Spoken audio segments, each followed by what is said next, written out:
e Ramës për të mbrojtur Belinda Ballukun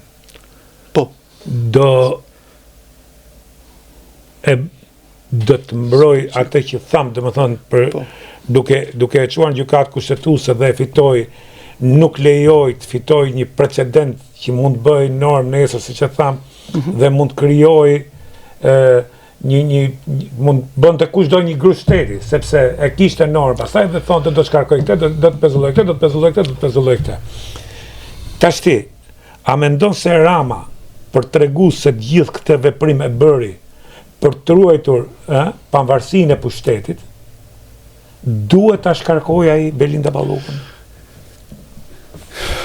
Kjo është pyetje shumë e mirë, po zoti Rama ka një problem këtu, sepse ndryshe nga ne të dy, ai e di kohë më përpara këtë lloj situate. Duke ditur më përpara këtë lloj situate, duhet të vepronte. Dhe nuk është e kot për shkak që zoti Balluku kur mori goditjen, ka qëndruar disa orë me kryeministrin. Rreth 8 orë me kryeministrin. Dhe u thash edhe një herë tjetër, ai duhet të kuptojë që ajo është e përkohshme. Ndërsa nuk mbahen mend zëvendës kryeministrat këna. Po, e vërtet. Kurse kryeministri ka pozicion shumë të madh, ka pozicion historik ekzekutiv.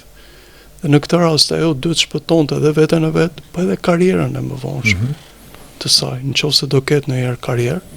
Dhe mbi të gjitha dhe pozicionin e zotit Rama, i cili po sakrifikon jashtëzakonisht, dhe në këtë moment ka fatin e madh që opozita ka ngelur në një betejë pa sens, pa logjik dhe mbi të gjitha pa etik politike. Ne kemi dhe opozita.